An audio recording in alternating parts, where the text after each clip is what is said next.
mga katrops, another food trip gala moment na naman nga kami at dito nga kami pinadpad sa may railing, grilled scallop and talaba.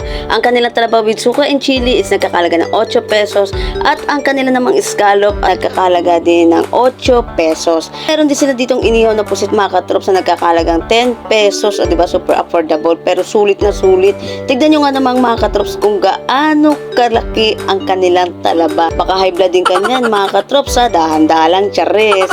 So ay mga katrops ng talaba is pwede nyo rin siyang palagyan ng cheese pero mag-a-addition na lamang po kayo. Nagpaihaw nga kami dito ng 4 na pusit at 4 na talaba, gayon din 4 na scallop dahil gusto na namin tikman ang lahat ng klase. Wala kami pinalagpas dahil sobrang sulit talaga ito mga katrops. Ang railing, grilled scallop and talaba, nagtitinda din sila ng hilaw na talaba na nagkakahalaga ng 130 pesos lang mga katrops per kilo pero sobrang laki na ng loob niyan mga katrops. Try mong buksan. Ang railing, grilled scallop and talaba mga katrops ay matatagpuan lamang dito lang yan sa may Glorieta Park, Tala, Caloocan. Nasa gilid lamang po sila ng Glorieta Park, Tala, Caloocan kaya hindi kayo mahihirapang hanapin sila. Hindi man sila kilala at wala man silang malaking pangalan pero legit mga katrops na dinadayo sila. Katulad namin na galing pa kami phase 4 bagong silang ilang beses na nga namin silang dinayo dahil sobra kaming nasarapan sa kanilang mga paninda. Legit na legit mga katrops dahil hindi nila tinipid ito at legit na masarap din ang kanilang mga sausawan. So tara mga katrops, kain muna tayo.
Sarap na ng kanilang talaba at ng kanilang scallop, ganito ng kanilang inihaw na pusit kaya naman todo simot talaga kami at wala kami talagang tinira dito maging ang kanilang cheese pati ang suka ay talagang hinigop namin.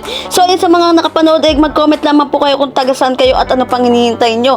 Dumayo at sumugod na kayo dito sa may railing, grilled scallop and talaba, dito lamang yan sa may Glorieta Park, Tala, Caloocan. Yun lamang po mga katrops. Maraming salamat po. Till my next vlog!